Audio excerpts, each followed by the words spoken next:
This is among the dirtier clocks I've seen. I assume it hasn't worked for a long time. Despite the fact it's grand and impressive, it's not terribly expensive. And the dial with its diamante bezel. Yes. I did hope it was diamonds. No, Rapp and Hughes, I haven't heard of. Oh yes, that was my grandfather.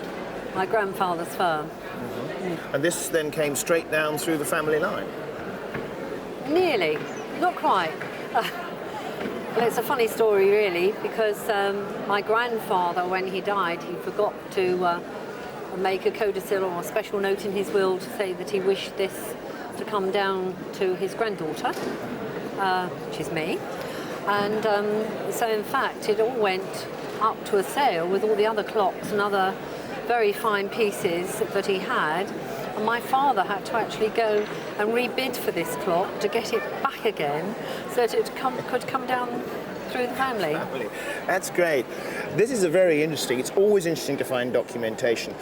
He got into clocks in quite a big way because, in fact, this advertising document, and this is a proof, it's very interesting, it's dated on the back 1905, and there's a lovely note here, and it says, "Sir or Madam, we respectfully beg to draw your attention to our yearly winding and repairing by contract." This is the bit I like. "Many valuable clocks, etc., have been rendered useless for want of skillful and practical attention." It's wonderful. My mother keeps the clock in her house, and in fact, it is wound and it keeps very, very good time. It's never needed any adjustment or any repair. Well, I was about to say that, but what happened to the case? It's green. What's the key? No, that's green. The case has all gone green. I don't know. It all wants re-gilding, doesn't it? Yeah. In fact, it's not too bad. The clock itself is French. Yes. Yes, French, and quite late in the last century, probably around about 1885. We call them four-glass clocks for the very logical reason that there are 1, 2, 3, 4 glasses in the case. And usually they're much plainer than this. This one is a particularly elaborate case, and the dial with its diamante bezel. Yes. I did hope it was diamonds. No, it's very much diamantes. Now, if you look at the inside of the case, clearly, because the doors have been shut, except for when you wind it, the gilding, of course, has survived very well. Whereas on the outside, I suspect at some time there's been some very acidic atmosphere, and you've actually got green verdigris. Yes, it's bad.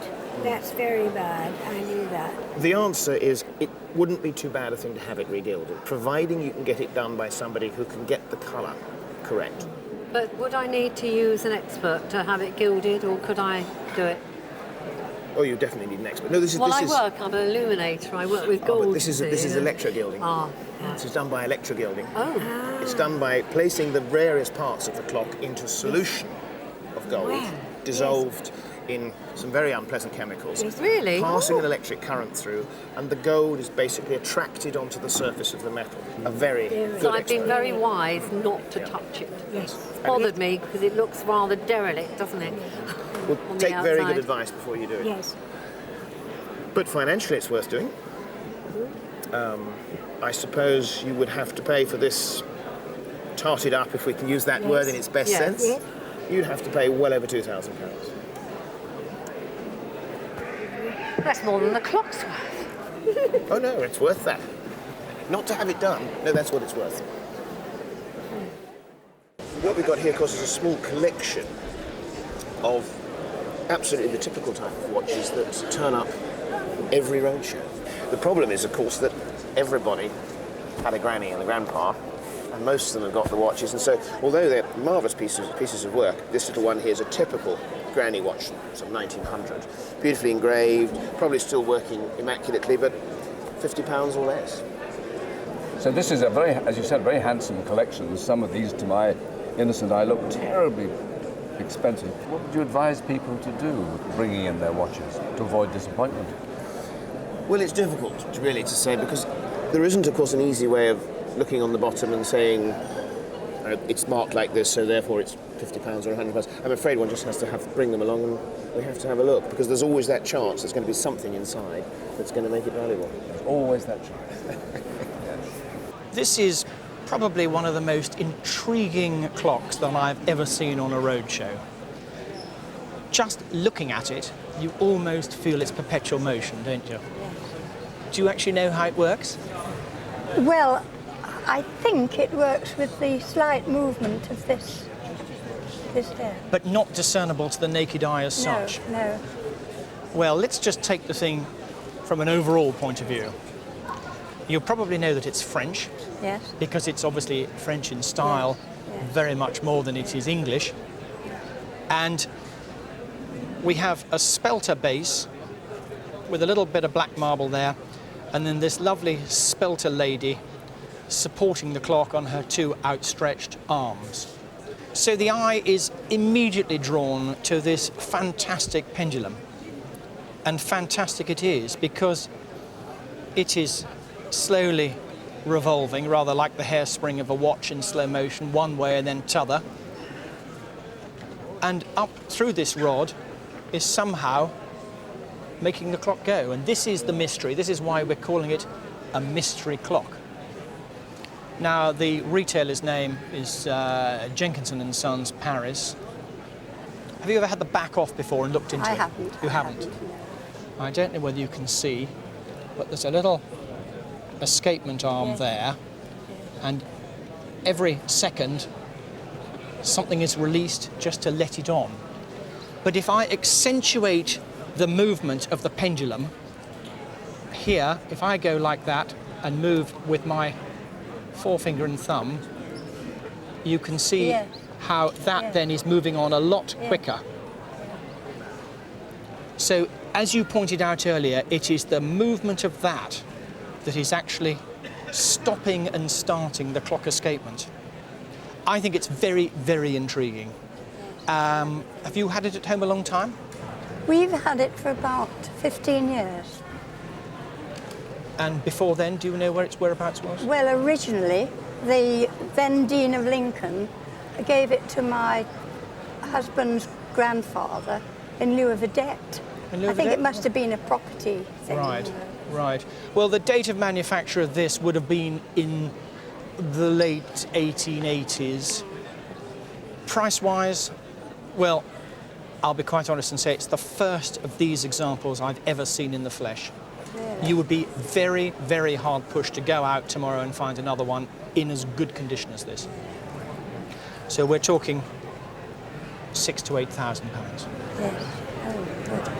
Thank you very much. Thank you. Well, I really am rather regretting wearing a white shirt today because I do have to say this is among the dirtier clocks I've seen because I assume it hasn't worked for a long time. Is that right? It's about 17 years. It's not worked since my father died. Well, my advice to you is don't try and get it working now. It'll need a bit of cleaning before that. Well, let's turn it round then. It's a nice 8-day movement. Put it back in the case and we'll start with the dial because not only is the movement dirty, so is the dial. But there's a reason for that. The brass dial plate will naturally get dirty over time. But sometimes the silvered, this is a process by which you silver these dials, the silvered dial, someone's tried to clean it. In cleaning it, what they've done is worn away the silver and think, oh dear, what do I do about it now? Best to leave it. And the result is now you've got half of it silvered and the rest of it all rather patchy and brassy. However, having said that, look at the rest of it. This is really a beautifully maintained case. Do you polish it? Yes. Well, you've done very, very well indeed. That looks really super. It's a really wonderful case, lovely oak case. One word of advice though, I noticed on the inside here earlier, when you come to wind it, there's the key, but take that string off and throw it away or burn it. The most damage is always done to a clock is when you put this in there and wind it and the string wraps itself around one of the hands and you turn it around again and you snap the hands off. Now it hasn't happened with these. These hands are entirely original. So my advice is get rid of that string very quickly indeed. Right, now we come to the hood of the case, which I'll put back on and see it complete. Now, there's another thing about this that puzzled me. And that is the frieze at the top there. Now this is very common because this is a clock made by David Collier of Gatley, which is I believe just south of Manchester. So and this is the style of clock, the style of case you would find in Lancashire and Cheshire. Right in the middle though you have a little cockerel and the date, very helpfully there, 1766, so we know when it was made there. Have you any idea why a cockerel was there? It's something to do with waking you up, cockerel. Waking up? cockatoo. Well, I don't possibly, know. very possibly. Do you see this bit in the centre there Yes. that moves round? Have you ever wondered what that was? It's not an alarm, is it? It's an alarm. It's an alarm clock. That's the way you set the alarm. You Well, I move. never knew that. Well, there you go. You see, if you wanted to go off at 4 o'clock, there's the 4.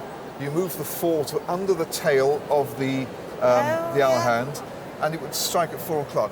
Well, the next question is it actually worth restoring? The answer certainly is. How much is it going to cost?